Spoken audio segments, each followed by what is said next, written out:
네, 안녕하세요. 박종현 변호사입니다. 쉽게 공시송달로 재판을 받은 경우 이 공시송달의 의미 자체에서 대부분 이제 소송의 피고가 되는 사람이죠. 그러니까 나는 몰랐는데 나에 대한 재판이 진행됐어. 그러다가 몇 년 뒤에 이 재판이 있었다는 사실을 알게 되면 어떻게 해야 될까요? 이미 판결이 확정된 상태로 나는 그 판결의 효력을 부인할 수 없지 않냐? 아니면 이 재판을 내가 새롭게 다시 받아야 되냐? 이 부분이 문제가 되는데 오늘 설명드리려고 하는 주제는 이제 저희가 법적으로는 추보완항소, 줄여서 추한항소라고 하는데요. 추한항소가 되는 몇 가지 케이스들, 그리고 추한항소가 될 것 같은데 안 되는 사례들, 이걸 구분해서 설명드리고, 그리고 가장 중요한 건 추한항소를 도대체 어떻게 해야 되는지, 주의점, 이런 부분들에 대해서 한번 설명을 드려보겠습니다.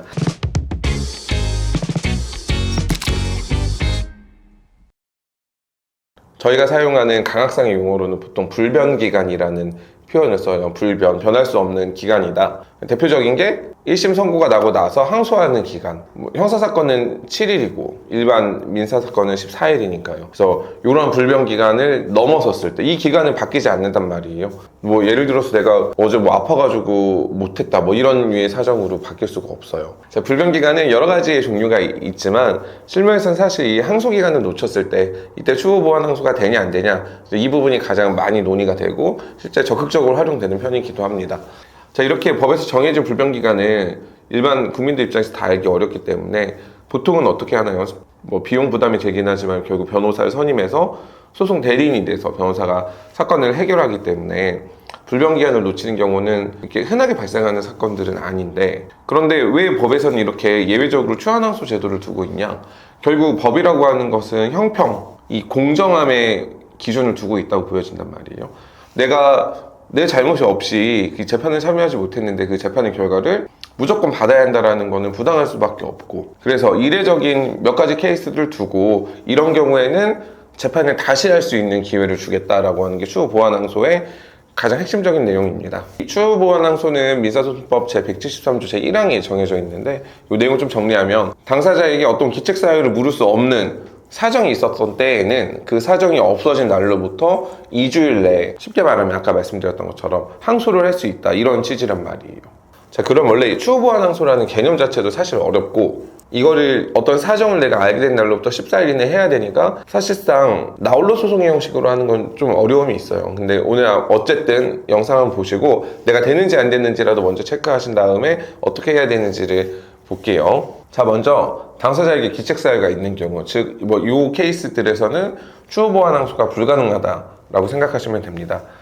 대표적으로 한 3가지 정도 말씀드릴 건데요. 먼저 첫 번째는 재판이 진행되다가 이 송달이 되지 않아서 공시송달로 바뀐 경우입니다. 구분해야 되는 거는 공시송달로 진행됐다고 해서 무조건 추후 보완 항소가 되는 게 아니라는 얘기예요. 처음에는 잘 송달을 받다가 어쨌든 이사를 갔다든지 여러 가지 이유로 송달이 되지 않아서 결국 법원에서 공시송달로 처리한 경우에는 당사자가 이미 알고 있었잖아요. 나에 대한 재판이 진행되고 있었고 그 재판이 끝나지 않았다는 걸 본인이 알고 있으니까 일종의 조사 의무를 부여하는 겁니다. 재판이 진행 중인데 뭔가 우편물 같은 게 날라오지 않아, 쉽게 송달이 되지 않아, 그러면 법원에 문의를 하든 하다못해 우체국을 찾아가서 등기 번호 같은 걸 조회해보든 적어도 이런 정도의 행동을 해야지, 이런 걸 하나도 하지 않고 판결이 났으니까 이 판결은 무효라, 이렇게 추후 보완 항소를 진행하는 것은 안 된다는 취지예요. 자, 그리고 두 번째는 이런 케이스들이 뉴스에서도 나오는 것 같은데 소송 대리인은 알았는데 당사자가 몰랐었던 경우도 있어요. 로펌이나 변호사무실의 어떤 사정으로 인해서 내가 어쨌든 판결문을 송달받았으니까 그런 사건이 있는 걸 알았고, 그런데 의뢰인에게 얘기를 하지 않았다거나 아니면 이들의 어떤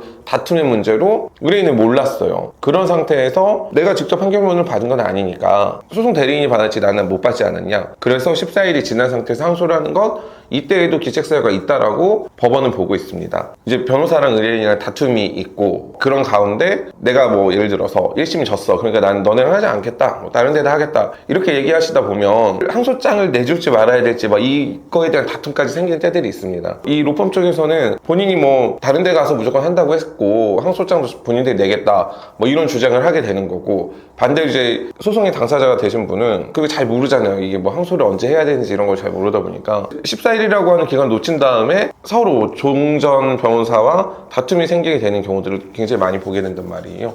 그러니까 이 부분은 항소장을 내지 못한 거에 대한 책임을 누구한테 물을까는 이제 이 분들이 알아서 할 문제이기는 하고, 일단 법원에서는 이런 케이스는 추한 항소가 되지 않는다, 이렇게 보고 있습니다. 자, 그리고 이제 세 번째는 교도소 수감 중에 내가 이제 어떠한 불변 기간을 지키지 못했을 때 이제 이 부분인데, 자, 이거 역시 앞서 있었던 공시송달의 경우와 마찬가지로 좀 비교해서 보셔야 돼요. 이 추한항소라고 하는 게 결국 공평의 원칙이라고 했잖아요. 공평의 원칙 플러스 재판 중임을 알고 있었다고 하면은 조사 의무, 당사자에게 송달이 되지 않으니까 재판의 진행 상황을 적극적으로 알아봐야 되지 않냐라고 하는 이 의무 부여 차원에서 살펴보는데, 반대로 교도소에 수감되어 있으면 사실 송달이 안 될 때들이 많아요. 내가 민사 재판을 진행하다가 다른 형사사건으로 구속이 됐어요. 그러면 또 이때도 어떤가요? 나는 재판 중인 걸 알고 있었으니까 나는 조사 의무가 있다는 거죠. 그래서 내가 적극적으로 내 재판의 상황을 알아보지 않았으니까 이때에도 추한항소가 안 된다, 이게 법원의 해석입니다. 자, 그럼 반대로 기책 사유가 없고 따라서 추한항소가 되는 경우는 뭐냐? 크게 두 가지 케이스예요. 처음부터 공시송달로 진행된 사건, 그러니까 소장도 공시송달로 부분이 송달되고 판결문도 공시로 송달이 됐다. 이때에는 피고 입장에서는 재판에 참여한 적이 전혀 없으니까 새롭게 재판을 하는 게 맞습니다. 따라서 이때는 추한항소가 가능하고,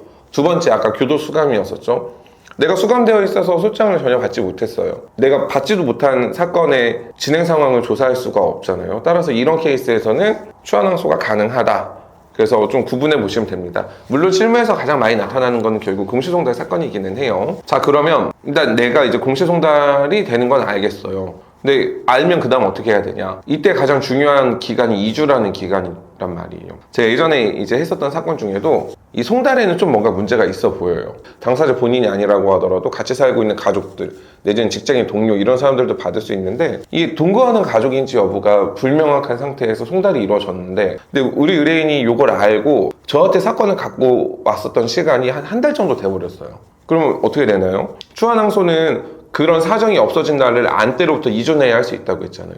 이미 이 의뢰인이 사건을 맡기려고 오셨을 때는 한 달이라는 기간이 지났기 때문에 추한항소를 해야 됨에도 불구하고 못하게 됐었던 사건들도 있었습니다. 즉, 여기서 말하는 2주, 애당초 추한항소는 불변기간을 지키지 못해서 문제였었잖아요. 이 추한항소 자체에서도 불변기간이 또 문제가 되는 겁니다. 그래서 이 2주 이내에 어떤 액션을 해야 되고, 이 액션이라고 하는 거는 보통 두 가지예요.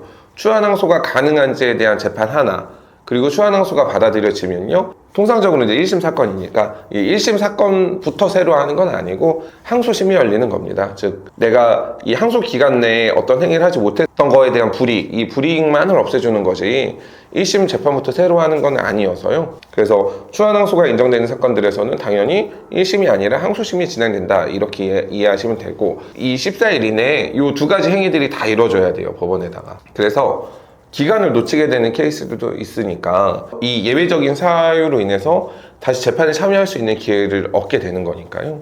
그래서 이때는 더 이 요건들을 좀 더 면밀히 살피고 거기에 부합하는 어떤 법적인 이 소송 행위를 꼭 하실 필요가 있습니다. 이 추한항소 사건 자체가 좀 복잡해요. 그래서 저는 개인적으로는 변호사를 무조건 선임해라 이렇게 말씀드리는 편은 아닌데, 오늘 내가 이 추한항소를 해야 되는 사건이 되면요, 좀 즉시 변호사를 선임해서 하실 필요가 있다는 거를 꼭 말씀드리고 싶습니다. 이제 이 2주의 시간이 지나버리면 다시는 이 재판을 할 수 없기 때문에 재심이나 이런 게 되지 않아요. 그래서 그 부분을 좀 기억해 두셨다가 내가 모르는 재판이 있었다, 이 제도를 통해서 좀 도움을 받으셨으면 합니다.